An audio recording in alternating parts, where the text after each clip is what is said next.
ہمارے جمعیت علماء وسطی اتر پردیش زون کے صدر محترم آپ سے مخاطب تھے اور انہوں نے آپ کے سامنے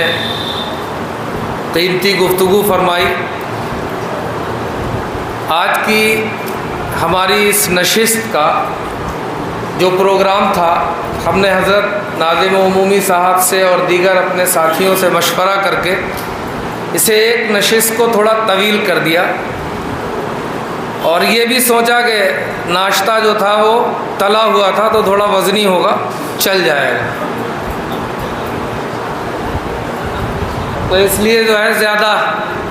زحمت نہیں ہوگی، کھانے میں تاخیر ہوئی۔ اب اس پروگرام کے ایجنڈے کی آخری کڑی اور مہمان خصوصی، سب سے پہلے پورے زون کے ضلع کے جو ذمہ داران، صدور، نظماء، جو تمام حضرات تشریف لائے ہیں، میں یہ چاہتا ہوں کہ میری آواز اکیلی نہ ہو، میں اناؤنسری کر رہا ہوں، نظامت کر رہا ہوں پروگرام کی۔ حضرت مولانا حکیم الدین صاحب یہاں تشریف لائے، انہوں نے ہمیں شرف و اعزاز بخشا، ہم دل کی گہرائیوں سے ان کا استقبال کرتے ہیں۔ مولانا کو جتنا جانتا ہوں، موقع نہیں تعارف کرانے کا، وہ آپ کہیں گے کہ ناظم صاحب نے بھی تقریر شروع کر دی، لہذا اسے چھوڑ دیجئے، اب آپ 2 منٹ تو وہیں بیٹھے ہیں۔ لیکن یہ بتانا چاہتا ہوں کہ 1919 سے پہلے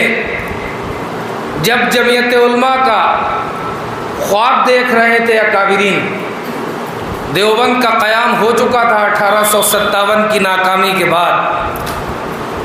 اس دارالعلوم کی بنیاد پڑ چکی تھی، جس دارالعلوم کا تذکرہ اور شہرہ کرتے ہوئے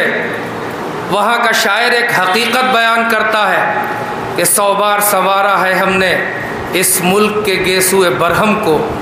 یہ اہل جنوب بتلائیں گے کیا ہم نے دیا ہے عالم۔ دارالعلوم سے فکر و حریت کا جو قافلہ آگے چل رہا تھا، جس کے قائد، جس کے روح رواں، جو مشہور تو شیخ الہند سے ہوئے، لیکن در حقیقت شیخ العالم، شیخ الکل، شیخ الاسلام والمسلمین حضرت مولانا محمود حسن دیوبندی نور اللہ مرقدہ، جمعیت علماء کے فکر کے محور، مرکز، ہماری پوری جماعت اسی فکر محمود کی طرف اور اسی فکر محمود کے ساتھ، جس کے لیے یہ کہا گیا کہ یہ ایک صنم خانہ ہے، یہاں محمود بہت تیار ہوئے، اس خاک کے ذرے ذرے سے کس درجہ شرر بیدار ہوئے، وہاں سے وہ محمود اٹھا، اور آج بھی آپ کی اس جماعت کا قافلہ اور اس کی قیادت ایک محمود کے ہی ہاتھ میں ہے۔ اور 1919 میں جمعیت علماء کا قیام ہوا، ہم اپنی صدی کی تقریبات منا رہے ہیں، اور اس طرح کے تمام پروگرام اسی صدی کی تقریبات کے لیے خراج تحسین کے طور پر ہماری تاریخ میں لکھے جائیں گے انشاءاللہ۔ 100 سال سے اوپر کا یہ موقع گزرا، ایک بڑی قیمتی اور سنہری تاریخ، اور صرف تاریخ نہیں ہے کہ تاریخ پر یہ کہہ لیا جائے کہ اولئک آبائی، وہ میرے آبا و اجداد تھے، وہ تھے، اب بھی ہیں، ہمارا مستقبل بھی تابناک اور انتہائی شاندار، ہماری قیادت بیدار مغز، فعال، دانشور، انتہائی ملت اسلامیہ کی کشتی کو ہر بھور سے نکالنے کی صلاحیت رکھتی ہے، شرط یہ ہے کہ خلوص کے ساتھ قیادت پر اعتماد کر لیا جائے۔ مولانا حکیم الدین صاحب اسی قافلے کے سرخیل ہیں، اس کے روح رواں ہیں۔ اقبال کی فکر میں اگر ان کے لیے کہا جائے، تو مولانا اٹھ رہے تھے تو میں نے بیچ میں وقت لے لیا، اقبال کی فکروں کے حوالے سے کہا جائے تو میں 3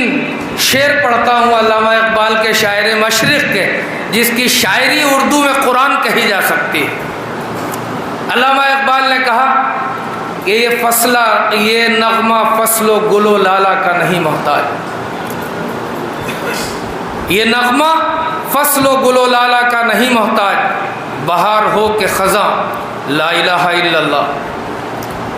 یہ دور اپنے براہین کی تلاش میں ہے، صنم کدا ہے جہاں لا الہ الا اللہ۔ اگرچہ بت ہیں جماعت کی آستینوں میں،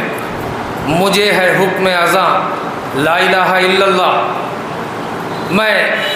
مولانا کو اس احساس کے ساتھ دعوت دے رہا ہوں کہ میری ہاتھوں کی لکیروں کے اضافے ہیں گواہ، میں نے پتھر کی طرح خود کو تراشا ہے بہت۔ ناظم عمومی حضرت مولانا حکیم الدین صاحب سے گزارش ہے انتہائی عاجزانہ تشریف لائیں اور وارفتہ دلوں کے اس مجمع کو خطاب فرمائیں۔